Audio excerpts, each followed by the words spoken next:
استغفار کے خزانے: اللہم ان اکن اہلا ان ابلغ رحمتک فرحمتک اہل ان تبلغنی لانہا وسعت کل شیء یا ارحم الراحمین۔ اے اللہ، اگر میں اس کا اہل نہیں ہوں کہ تیری رحمت کو پالوں تو تیری رحمت اس کی اہل ہے کہ وہ مجھے پالے، یعنی اگر میں تیری رحمت تک نہیں پہنچ سکتا تو تیری رحمت مجھ تک پہنچ سکتی ہے، اس لیے کہ وہ ہر چیز سے زیادہ کشادہ ہے۔ اے ارحم الراحمین، اللہم اغفر لی ما قدمت وما اخرت وما اسررت وما اعلنت وما اسرفت وما انت عالم به منی، انت المقدم وانت المؤخر لا الہ الا انت بسمک ربی فاغفر لی ذنبی۔ اے اللہ، میرے پہلے اور بعد والے، پوشیدہ اور ظاہر اور حد سے تجاوز کیے ہوئے گناہوں کو معاف فرما، جنہیں تو مجھ سے زیادہ جانتا ہے۔ تو ہی پہلے ہے اور تو ہی بعد میں ہے، تیرے سوا کوئی دوسرا معبود برحق نہیں۔ اے میرے رب، تو میرے گناہ کو بخش دے۔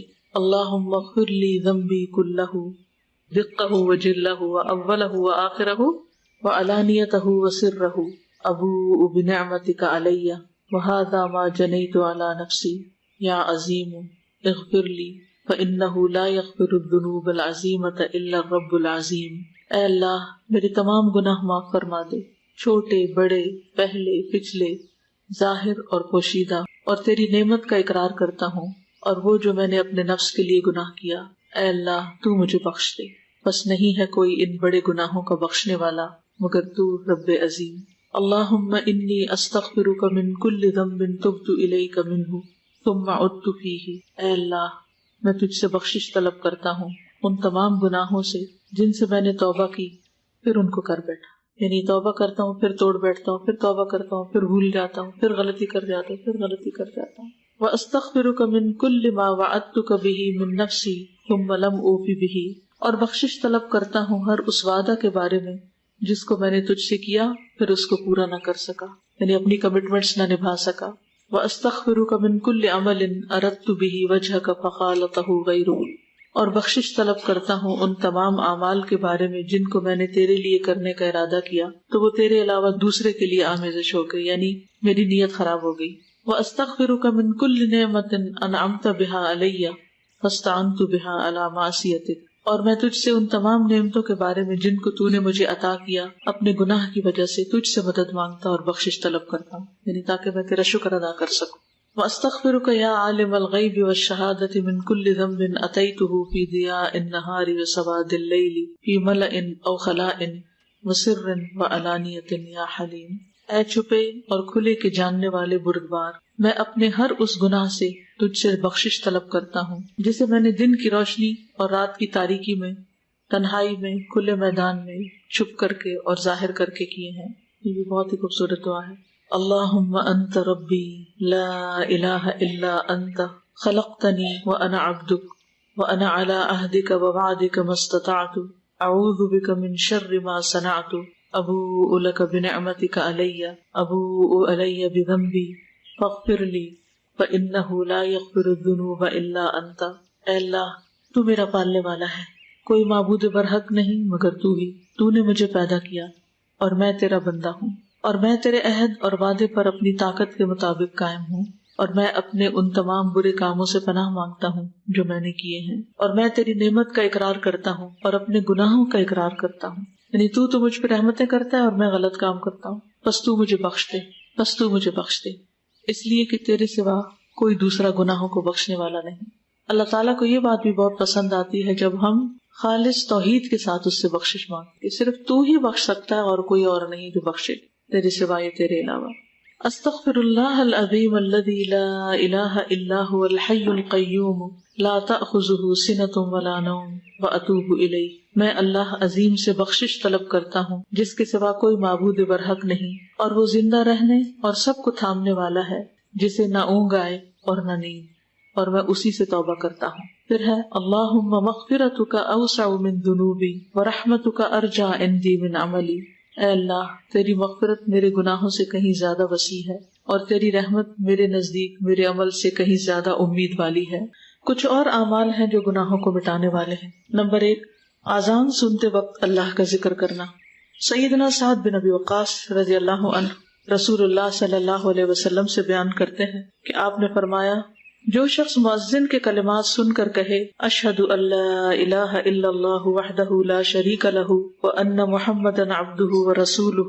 رضیت باللہ ربا وبمحمد رسولا وبالاسلام دینا، میں گواہی دیتا ہوں کہ اللہ کے سوا کوئی معبود حقیقی نہیں، وہ اکیلا ہے، اس کا کوئی شریک نہیں، اور یہ کہ محمد صلی اللہ علیہ وسلم اس کے بندے اور رسول ہیں۔ میں راضی ہو گیا اللہ کے رب ہونے پر اور محمد صلی اللہ علیہ وسلم کے رسول تسلیم کرنے پر اور اسلام کو دین اختیار کرنے پر، تو اس کے گناہ بخش دیے جاتے ہیں۔ یہ آتی ہے سب کو دعا؟ نہیں آتی تو کہیں لکھ کے لگا لیں اور یاد دہانی سے اس کو پڑھنا شروع کریں۔ لیکن افسوس کے ساتھ یہ کہنا پڑتا ہے کہ بہت سے لوگ اذان ہو رہی ہوتی ہے اور وہ باتوں میں ہی لگے رہتے ہیں، یا ٹی وی دیکھتے رہتے ہیں، یا اذان ہونے لگتی ہے تو ٹی وی کا چینل چینج کر دیتے ہیں، یا اذان سے انہیں کوئی دلچسپی نہیں ہوتی، گویا بس ایسے ہی کوئی جیسے شور کر رہا ہے اور وہ اس سے فارغ ہونا چاہتے ہیں۔ تو اذان جو ہے وہ بھی بخشش کا ذریعہ ہے، اگر اس کو سن کے جواب دے کے آخر میں یہ دعا پڑھی جائے۔ نمبر 2، وضو۔ سیدنا عثمان بن عفان رضی اللہ عنہ بیان کرتے ہیں کہ رسول اللہ صلی اللہ علیہ وسلم نے فرمایا، من تودع فاحسن الوضوء خرجت خطاياه من جسده حتى تخرج من تحت اظافره، جو شخص وضو کرے اور اچھے طریقے سے وضو کرے تو اس کے گناہ اس کے جسم سے نکل جاتے ہیں، یہاں تک کہ اس کے ناخنوں کے نیچے سے بھی خارج ہو جاتے ہیں۔ تو اس لیے شوق سے وضو کرنا چاہیے، محبت سے، پوری خوشی کے ساتھ، کیونکہ بہت سے لوگ وضو کرنے سے گھبراتے ہیں یا وضو کو ایک بوجھ سمجھتے ہیں۔ تو آپ وضو کریں تو یہ سوچیں کہ یہ میرے گناہوں کو دھونے کا ذریعہ ہے۔ نمبر 3، نماز۔ سیدنا ابو ہریرہ رضی اللہ عنہ بیان کرتے ہیں کہ انہوں نے رسول اللہ صلی اللہ علیہ وسلم کو فرماتے ہوئے سنا، ارأیتم لو ان نہرا بباب احدکم یغتسل فیہ کل یوم 5 هل يبقى من درنه شیء؟ قالوا لا يبقى من درنه شیء قال فذلك مثل الصلوات الخمس یمحو اللہ بہ الخطایا۔ بتاؤ، اگر تم میں سے کسی کے دروازے پر نہر بہہ رہی ہو اور اس میں وہ روزانہ 5 مرتبہ غسل کرے تو کیا اس کے جسم پر کچھ میل کچیل باقی رہ جائے گا؟ صحابہ نے عرض کیا کہ کچھ میل کچیل باقی نہ رہے گا۔ آپ نے فرمایا 5 نمازوں کی مثال اسی طرح ہے کہ اللہ ان کے ساتھ گناہوں کو مٹاتا ہے۔ گویا اذان کے بعد وضو، وضو کے بعد نماز، یہ انسان کے گناہوں کو دور کرنے کا ذریعہ ہے۔ سیدنا ابو ہریرہ رضی اللہ عنہ بیان کرتے ہیں کہ رسول اللہ صلی اللہ علیہ وسلم نے فرمایا، صلاۃ الرجل فی الجماعۃ تضعف علی صلاته فی بیتہ وفی سوقہ 25 ضعفا ذلک انہ اذا تودع فاحسن الوضوء ثم خرج الى المسجد لا يخرجه الا الصلاة لم يخط خطوة الا رفعت له بها درجة وحط عنه بها خطيئة فاذا صلى لم تزل الملائكة تصلي عليه ما دام في مصلاه اللهم صل عليه اللهم ارحمه ولا يزال احدكم في صلاة منتظر الصلاة۔ آدمی کا باجماعت نماز ادا کرنا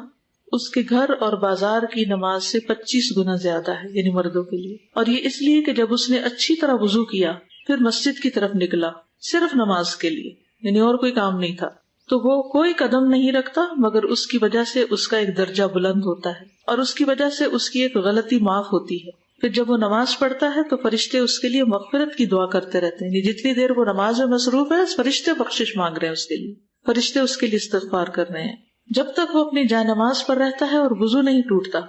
فرشتے کہتے ہیں اے اللہ اس پر رحمت فرما، اے اللہ اس پر مہربانی کر، اور وہ برابر نماز ہی میں رہتا ہے جب تک کہ وہ نماز کا انتظار کرتا ہے۔ یہ نماز سے پہلے اگر جلدی آ جائے مسجد میں بیٹھ کے انتظار کر لے تو وہ بھی نماز کی حالت شمار ہوتی ہے، اور بعد میں بھی جب وہ بیٹھا ہوتا ہے نماز کے فوراً بعد نہیں اٹھ جاتا۔ سیدنا ابو ہریرہ رضی اللہ عنہ بیان کرتے ہیں کہ رسول اللہ صلی اللہ علیہ وسلم فرماتے تھے، الصلوات الخمس والجمعۃ الی الجمعۃ ورمضان الی رمضان مکفرات لما بینہن اذا اجتنب الکبائر۔ 5 نمازیں اور جمعہ سے آئندہ جمعہ تک اور رمضان سے آئندہ رمضان تک ان کے درمیان کے لیے کفارہ ہے جب تک کہ گناہ کبیرہ کا ارتکاب نہ کیا جائے۔ تو اس سے کیا پتہ چلتا ہے کہ وضو، نماز کے علاوہ جمعہ کا پڑھنا، رمضان،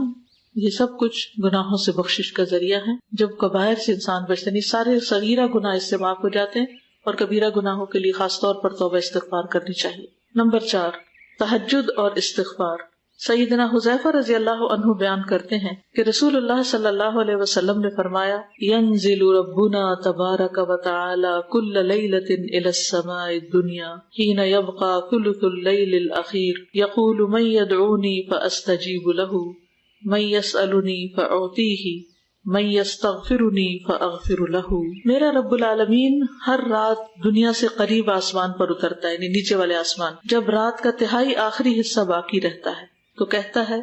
کہ کون ہے جو مجھے پکارے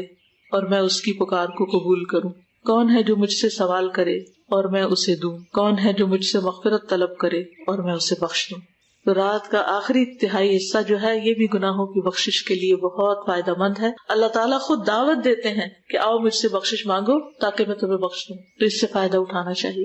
پانچویں چیز صدقہ۔ سیدنا حذیفہ رضی اللہ عنہ بیان کرتے ہیں کہ رسول اللہ صلی اللہ علیہ وسلم نے فرمایا، فتنة الرجل فی اہلہ ومالہ وجارہ تکفرها الصلاۃ والصوم والصدقۃ، آدمی کو جو فتنہ اس کے بال بچوں اور مال اور دوست اور ہمسائے کی وجہ سے ہوتا ہے، یعنی ان کی وجہ سے انسان غلطیوں میں مبتلا ہو جاتا ہے، تو نماز، روزہ اور صدقہ اس کا کفارہ بنتے ہیں۔ یعنی صدقہ بھی انسان کے گناہوں کو مٹانے کا ذریعہ بنتا ہے، اللہ تعالیٰ کے غضب کو ٹھنڈا کرتا ہے۔ نمبر 6، جمعہ کے دن کے آداب۔ سیدنا سلمان الفارسی رضی اللہ عنہ بیان کرتے ہیں کہ نبی صلی اللہ علیہ وسلم نے فرمایا، لا يغتسل رجل يوم الجمعة ويتطهر ما استطاع من الطهر ويدهن من دهنه او يمس من طيب بيته ثم يخرج فلا يفرق بين اثنين ثم يصلي ما كتب له ثم ينصت اذا تكلم الامام الا غفر له ما بينه وبين الجمعة الاخرى۔ جو شخص جمعہ کے دن غسل کرتا ہے اور استطاعت کے مطابق پاکیزگی اختیار کرتا ہے، تیل لگاتا ہے یا اپنے گھر کی خوشبو لگاتا ہے، پھر جمعہ کی نماز کے لیے نکلتا ہے اور دو آدمیوں کے درمیان تفریق ڈال کر نہیں بیٹھتا، یعنی بیچ میں گھستا نہیں، دوسروں کو اذیت نہیں دیتا، پھر سنتیں پڑھتا ہے جو اس کے مقدر میں، پھر جب امام خطبہ دیتا ہے تو خاموش رہتا ہے، تو اس کے اس جمعہ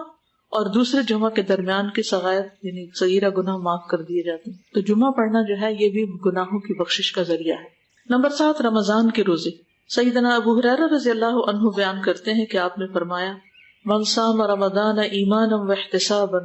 غفر له ما تقدم من ذنبه، جو شخص ایمان اور طلب ثواب کے لیے رمضان کے روزے رکھے تو اس کے پہلے کے گناہ معاف ہو جاتے ہیں۔ تراویح کی نماز، 8ویں چیز۔ سیدنا ابو ہریرہ بیان کرتے ہیں کہ رسول اللہ صلی اللہ علیہ وسلم نے فرمایا، من قام رمضان ایمانا واحتسابا غفر له ما تقدم من ذنبه، جو شخص رمضان کا قیام ایمان اور طلب ثواب کے لیے کرتا ہے تو اس کے پہلے کے تمام گناہ معاف کر دیے جاتے ہیں۔ نمبر 9، شب قدر کی راتوں کا قیام۔ سیدنا ابو ہریرہ رضی اللہ عنہ بیان کرتے ہیں کہ رسول اللہ صلی اللہ علیہ وسلم نے فرمایا، من قام لیلۃ القدر ایمانا واحتسابا غفر له ما تقدم من ذنبه، جو شخص شب قدر کا قیام ایمان اور طلب ثواب کے لیے کرے تو اس کے پہلے کے گناہ معاف کر دیے جاتے ہیں۔ نمبر 10، عاشورہ کے روزے۔ سیدنا ابو قتادہ بیان کرتے ہیں کہ ایک آدمی نے رسول اللہ صلی اللہ علیہ وسلم سے عاشورہ کے روزے کے بارے میں سوال کیا تو آپ نے فرمایا، احتسب علی اللہ ان یکفر السنۃ التی قبلہ، میں اللہ تعالیٰ سے اچھا گمان کرتا ہوں کہ گزشتہ سال کے گناہوں کا کفارہ بنتا ہے، یعنی ایک سال کے روزے معاف ہو جاتے ہیں۔ عمرہ۔ سیدنا ابو ہریرہ رضی اللہ عنہ بیان کرتے ہیں کہ رسول اللہ صلی اللہ علیہ وسلم نے فرمایا، العمرۃ الی العمرۃ کفارۃ لما بینہما والحج المبرور لیس لہ جزاء الا الجنہ، ایک عمرہ کرنا دوسرے عمرے تک کے درمیان کے گناہوں کا کفارہ ہوتا ہے اور حج مبرور کا بدلہ جنت کے علاوہ اور کچھ نہیں۔ تسبیح۔ جو شخص سبحان اللہ و بحمدہ سبحان اللہ العظیم 100 مرتبہ کہے تو اس کے گزرے ہوئے گناہ معاف کر دیے جاتے ہیں۔ اللہ کے فضل اور انعام کا اعتراف کرنا۔ جو شخص کوئی کپڑا پہنے یا کھانا کھائے پھر یہ کہے، الحمدللہ الذی رزقنی واطعمنی بلا حول منی ولا قوت، سب تعریف اللہ کے لیے ہے جس نے مجھے روزی دی اور کھانا دیا بغیر میری طاقت اور قوت کے۔ یا جو شخص کپڑا پہنے اور کہے، الحمدللہ الذی سترنی ووارا عورتی بلا حول منی ولا قوت، تو اس کے گزرے ہوئے گناہ بخش دیے جاتے ہیں۔ کپڑے پہن رہے ہیں، ضرورت ہے دنیاوی، اور اس وقت اللہ کو یاد کرتے ہیں تو بھی گناہوں کی بخشش ہوتی۔ کتنا پیارا ہے ہمارا دین۔ سب تعریف اس اللہ کے لیے ہے جس نے بغیر طاقت اور قوت کے میری شرمگاہ کو ڈھانپا اور چھپایا۔ حج۔ سیدنا ابو ہریرہ بیان کرتے ہیں کہ رسول اللہ صلی اللہ علیہ وسلم نے فرمایا، من حج ھذا البیت فلم یرفث ولم یفسق رجع کیوم ولدته امہ، کہ جس نے اس کے گھر کا حج کیا اور بےہودہ باتیں نہیں کی اور فسق و فجور نہیں کیا تو وہ اپنے گناہوں سے اس طرح واپس لوٹے گا جیسے آج ہی اس کی ماں نے اس کو جنا ہو۔ 15، عرفہ میں وقوف کرنا۔ سیدہ عائشہ رضی اللہ عنہا بیان کرتی ہیں کہ رسول اللہ صلی اللہ علیہ وسلم نے فرمایا، ما من يوم أكثر من أن يعتق الله فيه عبدا من النار من يوم عرفة وإنه ليدنو ثم يباهي بهم الملائكة فيقول ما أراد هؤلاء. اتنے آدمی کسی دن اللہ تعالیٰ جہنم سے آزاد نہیں کرتا جتنے عرفہ کے دن کرتا ہے، اور پروردگار آج کے دن نزدیک ہو جاتا ہے، پھر اپنے بندوں کی وجہ سے اپنے فرشتوں پر فخر کرتا ہے اور فرماتا ہے یہ لوگ کیا چاہتے ہیں؟ تو ظاہر ہے سب کیا چاہتے ہیں؟ گناہوں کی بخشش، اللہ کی رضا۔ نمبر 16، جو شخص حج میں نہ ہو اس کے لیے عرفہ کے دن کا روزہ رکھنا، یعنی عرفات کے دن اگر آپ حج کے لیے وہاں میدان میں کھڑے نہ ہو سکے تو روزہ رکھیں۔ سیدنا ابو قتادہ سے عرفہ کے دن کے روزے کے بارے میں سوال کیا گیا تو آپ نے فرمایا یکفر السنۃ الماضیۃ والباقیۃ، گزشتہ اور آئندہ سال کے گناہوں کا کفارہ بنتا ہے، تو اس کو مس نہ کریں۔ کچھ لوگ اس جھگڑے میں پڑے رہتے ہیں سعودی عرب والا عرفہ ہو یا یہاں کا ہو، دونوں دن رکھ لیں تاکہ کچھ بھی مس نہ ہو۔ صیام یوم عرفہ احتسب علی اللہ ان یکفر السنۃ التی قبلہ والسنۃ التی بعدہ، عرفہ کے دن کے روزے کے بارے میں اللہ سے میرا گمان یہ ہے کہ ایک سال اور بعد کے گناہ کا کفارہ ہوتا ہے، ایک سال پہلے ایک سال بعد کے۔ بخار کے وقت استغفار کے لمحات، سیدنا جابر بن عبداللہ رضی اللہ عنہ بیان کرتے ہیں کہ رسول اللہ صلی اللہ علیہ وسلم ایک دن ام سائب یا ام مسیب کے پاس آئے اور کہا ما لک یا ام السائب او یا ام المسیب تزفزفین، اے ام سائب یا ام مسیب تمہیں کیا ہو گیا، سائیں سائیں کی آوازیں نکال رہی ہے۔ انہوں نے کہا کہ بخار ہے، اللہ اس میں برکت نہ دے۔ تو آپ نے فرمایا لا تسب الحمى فإنها تذهب خطايا بني آدم كما يذهب القير خبث الحديد، تم بخار کو گالی مت دو کیونکہ بنی آدم انسان کے گناہوں کو ختم کر دیتا ہے جیسے لوہار کی بٹی لوہے کے زنگ اور میل کچیل کو ختم کر دیتی ہے۔ یعنی بیماری جو ہے اس میں بھی گھبرانا نہیں چاہیے، وہ انسان کے گناہوں کے کفارے کا ذریعہ بنتی۔ ہم سب دین پڑھتے پڑھاتے کیا یہ ممکن ہے ہم سب اپنے فون بیلز جو ہیں ان کا میوزک ہٹا دیں؟ دن میں کتنی دفعہ ہم نہ چاہتے ہوئے میوزک سنتے ہیں، ایسی رنگ ٹونز بھی ہوتی ہیں جن میں میوزک نہیں ہوتا، تو ہم کم از کم ایک گناہ سے تو بچ جائیں گے۔ بیماریاں اور رنج و غم، سیدنا ابو سعید اور ابو ہریرہ بیان کرتے ہیں رضی اللہ تعالی عنہما کہ ان دونوں نے رسول اللہ صلی اللہ علیہ وسلم کو فرماتے ہوئے سنا کہ آپ نے فرمایا ما یصیب المؤمن من غصب ولا نصب ولا سقم ولا حزن حتی الہم یہمہ الا کفر بہ من سیئاتہ، مسلمان کو تھکان، بیماری، غم اور تکلیف سے جو پریشانی ہوتی اس کے بدلے میں اس کے صغیرہ گناہ معاف ہوتے۔ 19 نمبر، مجلس کا کفارہ۔ سیدنا ابو ہریرہ رضی اللہ عنہ بیان کرتے ہیں کہ رسول اللہ صلی اللہ علیہ وسلم نے فرمایا جو شخص کسی مجلس میں بیٹھا اور اس میں زیادہ شور و غل ہوتا رہا، یعنی خوب باتیں ہوں، اس مجلس سے اٹھنے سے پہلے اس نے کہا سبحانک اللہم و بحمدک اشہد ان لا الہ الا انت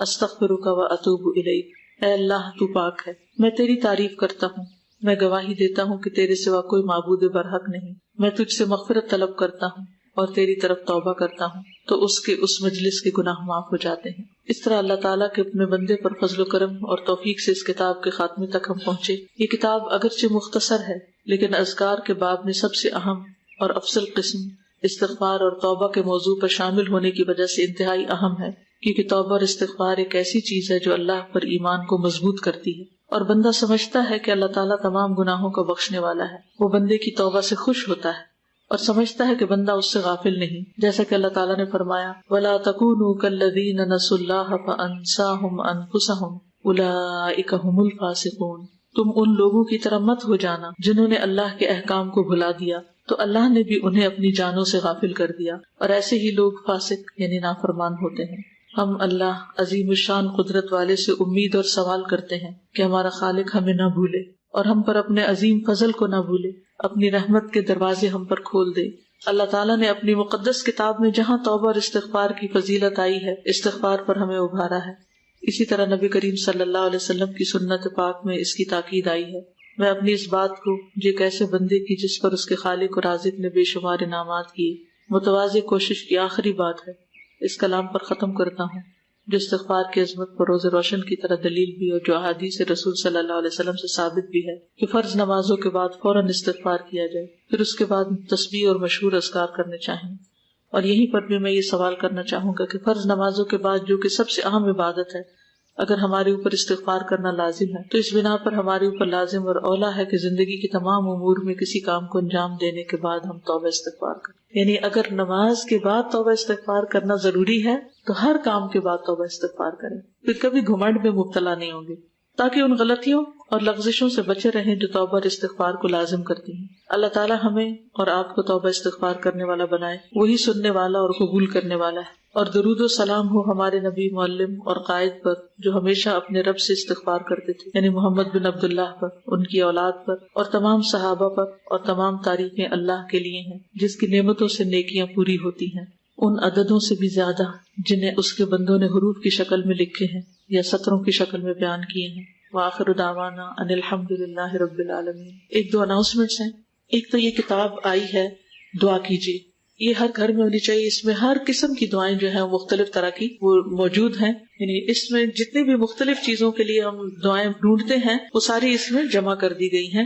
اس لیے یہ کتاب ہر گھر میں ہونی چاہیے۔ اس میں والدین کے لیے دعائیں ہیں، ازواج کے لیے، اولاد کے لیے، رزق کی کشادگی کے لیے، بھوک اور فاقوں سے بچنے کے لیے، گھریلو پریشانیوں سے نجات کی، بیماریوں سے شفا کی، ڈر اور گھبراہٹ کے وقت رنج و غم سے بچنے کی، اخلاقی بیماریوں سے بچنے کی، دل کی سلامتی کی، جان و مال کی حفاظت کی، سونے جاگنے کی، صبح و شام کی، نظر بد اور حاسد سے حفاظت کی، سفر کی، جادو سے حفاظت، شیطان سے حفاظت، اچھے پڑوسی پانے اور برے پڑوسی سے بچنے کی، نعمتوں کے زوال سے بچنے کی، کھانے کے بعد قرض سے نجات کی دعائیں، زندگی کی مشقتوں سے بچنے کی، استخارے کی، ظلم سے بچنے کی، حصول علم کی، پھر تسبیحات ہیں، پھر گناہوں کی بخشش ہے، بری موت سے بچنے کی، پھر میت کے لیے دعائیں ہیں، عذاب قبر سے بچنے کے لیے، آخرت کی بھلائی کے لیے، جہنم سے بچنے کے لیے۔ تو بہت ہی جامع کتاب ہے اور اوتھینٹک احادیث سے ان دعاؤں کو اکٹھا کیا گیا ہے۔ اس کی اپلیکیشن بھی بن گئی ہے جو ایپل اور اینڈرائڈ اس پر بھی موجود ہے، اگر آپ کے پاس ہو تو ایک ایک ٹاپک بھی روز پڑھتے جائیں تو سب چیزوں کی دعائیں جو ہیں وہ اس میں شامل ہو جائیں گی۔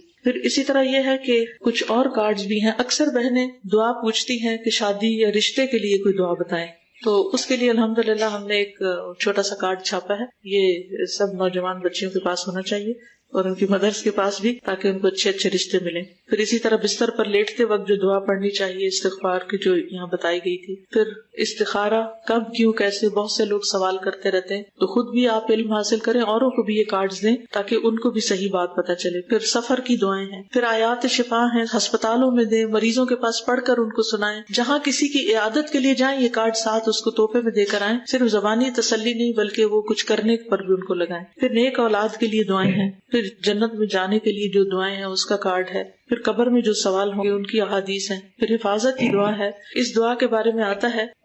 کعب احبار کہتے ہیں اگر میں یہ دعا نہ پڑھتا تو یہودی مجھے گدھا بنا دیتے۔ لوگوں نے پوچھا وہ کیا ہے، یعنی کون سے کلمات ہیں، تو انہوں نے یہ دعا بتائی ہے، گھر میں اگر کہیں لگا دیں اور روز پڑھ لیں تو انشاءاللہ ہر طرح کی حفاظت ہوگی۔ پھر دوبارہ میں ڈی ایچ بلڈنگ کی آپ کو یاد دہانی کراؤں گی، اور مختلف کورسز کل اناؤنس کیے تھے مختلف جگہ پر داخلہ لینے کے، وہ آپ دیکھ لیجئے۔ پھر اسی طرح یہ ہے کہ جو لوگ کسی وجہ سے انسٹیٹیوٹ یا برانچ میں نہیں آ سکتے ان کے لیے آن لائن کلاسز کے علاوہ واٹس ایپ گروپ موجود ہے، تو جو لوگ یہ چاہتے ہیں کہ روزانہ 30 منٹ تفسیر سننے کے لیے نکال سکتے ہیں تو وہ ان گروپس کو جوائن کر سکتے ہیں۔ ان کی گروپس کی ایڈمن کا کانٹیکٹ ریسیپشن سے لیا جا سکتا ہے۔ اسی طرح کیسٹس کے لیے فری ڈسٹریبیوشن کا اسٹال